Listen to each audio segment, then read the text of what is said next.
Hi everyone, and welcome to my next pregnancy update. If this is your first time tuning in, my name is Sherry and I'm an American living in Austria, and I'm documenting my first pregnancy with my husband who is Austrian. And this is weeks 28 and 29 update. So it's not a 3 week update, which is good. It's just a 2 week update. So I'm going to be looking down a little bit at my notes. I took a lot of notes in week 28. It seems like that was a week where a lot of things happened. And then 29 was just kind of the same old. So a couple updates for 29, but I'll start with week 28. So for symptoms in week 28, I was really tired. And I attribute this partially to training my replacement at work. So work was a little extra exhausting because not only was I doing my work, but I was training someone new, starting early in the morning, answering questions, walking around a lot. So I was just exhausted. And by the time I would get home from work, I would make dinner and eat dinner in bed, which has become one of my new favorite things because my husband is in class every night working on his master's degree. So I am taking advantage of that and eating in bed. I make dinner, take it in bed, try to make it a healthier dinner, and then it's somewhere in between, and I eat in bed. So that was glorious, and it helped with my tiredness, I guess, but I was just really, really exhausted. And something I think that also came from that is I started to experience more Braxton Hicks. I still don't feel them like they're contractions, but again, this is my first pregnancy, so I'm not exactly sure what they're supposed to feel like, but for me it's just like belly tightening. And I was getting this anytime I was walking from one place to another. So like mostly after work, if I was like kind of speed walking home, and then my belly would get tight, and then I would come home and put on pajamas and eat dinner in bed, and that would help a bit. So again, my belly is getting bigger. I think that you'll see comparatively to 2 weeks ago, it's gotten quite big, quite a bit bigger. And for the first time when I was on the metro here, the underground, someone gave me their seat. I'm not sure if they saw my belly, but I was trying to go to an open seat and a guy cut me off and took it. And so then a girl gave me her seat instead. Sometimes people aren't so chivalrous on the underground here. The other thing was I was getting kind of some bladder feelings because I was starting to have sometimes these like kind of UTI-ish feelings. And I actually think that that was just because of the baby's position. I think she is just using my bladder as a beanbag chair and sometimes kicking it. And I think that that's what that is. And I confirmed it with my doctor. Um, Now, the next thing is kind of interesting. I don't know what it is, and I'm assuming it kind of goes with the whole belly stretching, skin stretching situation. But I have like teeny tiny little red freckles on my belly, So I don't have stretch marks. I don't have the dark line. My belly button has not popped, but I have these little red like speckles all over my belly. Not sure if they're like blood vessels or something, but I showed them to my doctor and my midwife, and they weren't. They said, yeah, it's probably just pregnancy. So, also with my belly button, so it's in no way popped. I had like a very deep belly button where like you nearly had no idea where it ended, and it just looks like it's kind of widening, but definitely not an outie of any sort. I'm kind of interested to see what happens. I'm not sure if it has an ending. And finally, as far as my chest goes, my chest is definitely bigger. It definitely isn't sore or painful or like swollen feeling, just like bigger. And my nipples are definitely starting to look more different. I do appreciate the fact that at least they're like doing it at the same rate now, because at the beginning, like one was changing faster than the other, and that was a little wonky-eyed. But they're definitely bigger and darker and not strange looking yet, but hopefully if they stay the way they are right now, that would make me feel better. So then, as far as movement goes, I think that she's increased her movements, but it's still not like this whole like seeing an arm go across or something, which I was really hopeful that I'd see. But I think she's still like really low down in my pelvis most days. It's still nice whenever I can feel her, but it's just like, it's kind of like this big snake is like moving around in there. That's what it feels like. And every so often I can feel something. So one night I felt like what seemed like an elbow by my belly button, and that was really fun. Um, and sometimes I get really distracted by my belly at work, so I'll be like sitting in a meeting, and all of a sudden I'll just put my hands on my belly, and my team members at work will be like, "Is she moving?" And I'm like, "Yeah," and it's more interesting than this meeting. But again, transitioning out, so. And she seems to move too, like if I'm resting my arms on my belly, like if I'm sitting in bed or something and like I have my arm over my belly, then like it seems like she's kind of like, hey, get off there.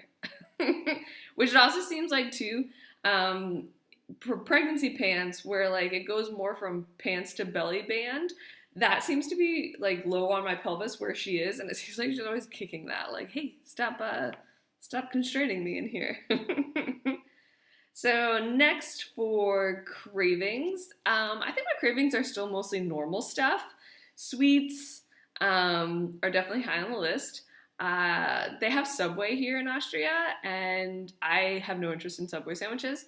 However, I did remember my love of Subway chocolate chip cookies. And I've enjoyed chocolate chip cookies throughout my pregnancy, but usually it's me making them. And when I get them from Subway, this is better because then I get 3 and then it's done instead of me making like 2.5 dozen and eating them all myself in the course of a week. So I don't think that's a bad thing. So if anything, it's restraining myself. Again, just like eating dinner in bed is my favorite pastime. So anything while eating it in bed is good. And I've been trying to cook more of my own dinners. So I try to cook since my husband's in this class, and we anyways eat a little bit differently. He eats a little bit more unhealthy than me, and I'm vegetarian and he's not. So I've been tending to make every other day a big dinner and then making it into 2 portions for myself. So I cook and then I eat my leftovers. I cook, I eat my leftovers. And then by Friday, then usually I go out, and then like Friday and Saturday are usually dinners that are either like delivery or go out, and then Sunday I'll make dinner again. So yeah, I made some roasted vegetables this week, zoodles, all the things. And then finally too, because I've been having this sweet craving, I realized in my 28 week, I have normal prenatal vitamins, and they're really good, and they're all natural, and they're from America. But my mom already also got me these Smarty Pants vitamins that are the gummy prenatal vitamins. And I had used them at the beginning when I was feeling nauseous because kind of like that gummy bear sweet flavor, I think helps a lot with morning sickness and like all day sickness. And I still had some left over, but I hadn't used them. So then I realized that when I'm finished eating dinner in bed, I can have some of the gummy bear, because you have to eat 6 of them. So once I have my 6 gummy prenatal vitamins, then my sweet tooth subsides. So that was very helpful in week 28, although now they're gone.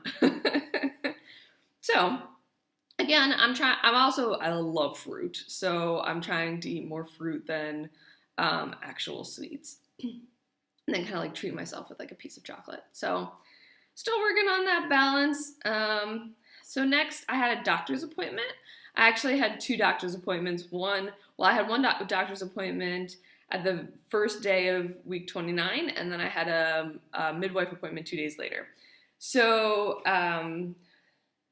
for my first doctor's appointment, it was fine. It was another quickie. She likes to get me in and out of there.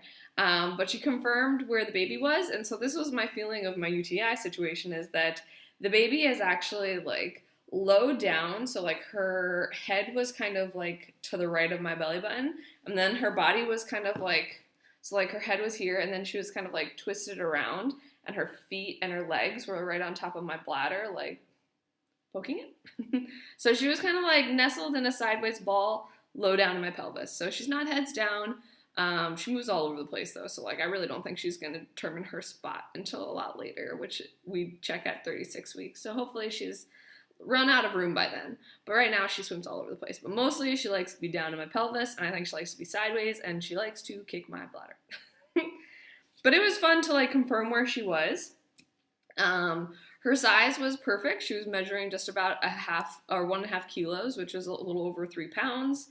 That was at 29 weeks exactly. And I asked my doctor about whether or not, since it's the 3rd trimester, I'll start seeing her every 2 weeks, but here in Austria, apparently still once a month. So fine, I see her once a month. I also see my midwife every couple of weeks, and then I've made some like extra appointments at our hospital. So basically, like I don't really go more than 3 weeks without seeing someone. So I'm comfortable with that, and it's fine.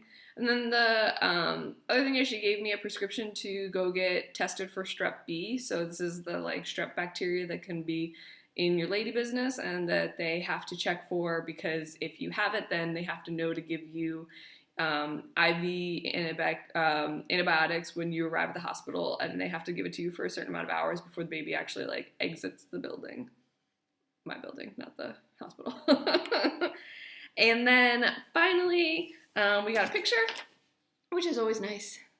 So this is baby's profile. So sorry, I can never find like which way my finger's gonna go. So the little nose and a mouth and a head, and then this is her arm. So everything was looking good.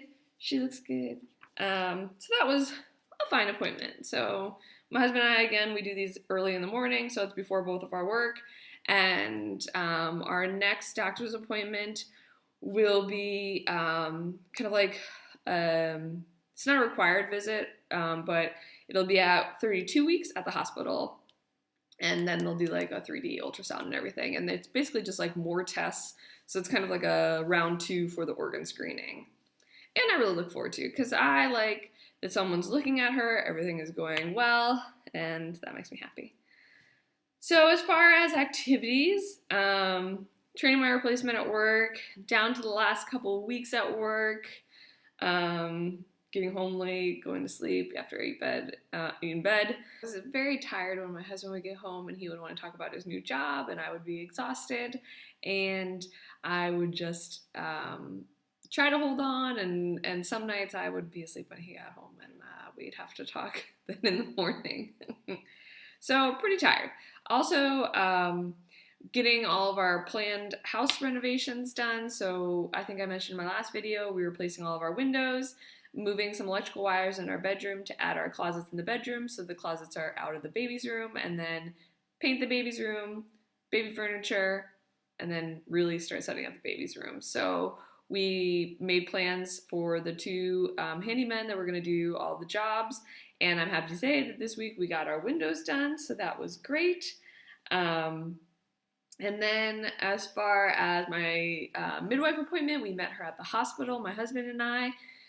This was really a good appointment. It was just nice to keep getting to know each other, and then also to see the hospital and talk like really in detail about the birth and things that were causing me a bit of anxiety, and get all my questions answered. So that was really helpful. I didn't have any like so big questions, but just, you know, now that we're in the 3rd trimester, what should I be looking for as far as early labor signs? When I do go into labor, like what exactly do I do? Who do I call?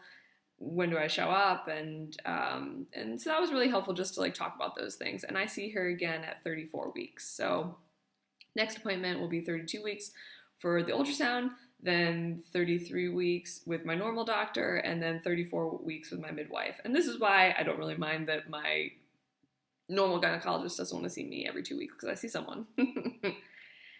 And then anyways, things that I bought were maternity bras. I'm struggling a bit with maternity bras. So everything that I bought are also like breastfeeding bras too. So I've had like a variety. So one kind is like this from H&M, like just like these like shelf bras. The one I'm wearing right now is similar, but it has like a like basic padding lining in it. Then I got ones that look like this. So like really soft cup bras. And then I finally also got one like this too that has a wire in it. And I'm discovering that I really don't like so much of any of them. I also bought one last set of these shelf bras because I don't find the shelf bras so flattering, but they're at least comfortable. So, and I bought bra extenders too because the ones that I brought like this, I don't think that they're big enough because I had to do it in centimeters because I'm in Europe, and I think that I misjudged my centimeters. And I misjudged, I think, the fact that like along with pregnancy, my back gets bigger too. So not really super happy with any of them, but H&M and Amazon are where I'm going, and the shelf bras seem to work the best. And I think that they're also going to be most practical after the baby comes and I'm trying to breastfeed, because then you just unhook them, and no matter how big my boobs get, because I already have a large chest, and I'm sure that once the baby's here, it's going to get even larger. So shelf bras might be the more practical way to contain them rather than cup bras, where I could grow out of cups quite easily in the first weeks. Things for the 29th week are just that I only have 2 weeks left of work, so that's pretty crazy. Then I'm going to be on maternity leave. We are then hopefully in the next week going to have everything painted, and in 3 weeks have some of our furniture coming in. And I can't wait just to get the baby's room ready. I think that's what I look forward to the most, and to buying all the last final things as well. And just one funny thing for symptoms that I realized in this week was that I haven't had any heartburn. And I watched someone else's video and they talked about the correlation between heartburn and hair. And I'm thinking our baby's going to be bald. So we shall see. Maybe I'll get a lot of heartburn at the end when all of our hair grows. I also heard that a 32-week scan, maybe we can see if she has hair on the scan, but we'll see if she's bald or not, because according to my heartburn symptoms, she's probably going to be bald. And finally, just something sweet also that I wanted to share was that I have the Ovia pregnancy app, and I have set it on showing me the silly animals rather than the fruits and vegetables for size. And this week, at 30 weeks exactly, she became a platypus. And I had gotten her this really sweet platypus stuffed animal because it's just so sweet. And so I took a picture with it for this week's belly bump photo. So that is about everything for the last 2 weeks, and I will show you now my bump. So, this is 30 weeks and 1 day, and this is my bump. So, I think she's really coming in now. I feel like my boobs are kind of disappearing because of these shelf bras and the bump getting bigger, but yeah, 3 weeks, and then with shirt up, belly band down. So yes, still not like a very protruding belly bump, but I think my whole body's gotten a little thicker, and I also have realized I took on about 18 pounds now at 30 weeks too, so 18-pound weight gain, substantial bump, maternity shirt from H&M, maternity jeans from H&M, and yeah, so that's everything for this last 2 weeks, and I will see you next time, I guess. So thank you so much for tuning in, and goodbye for now.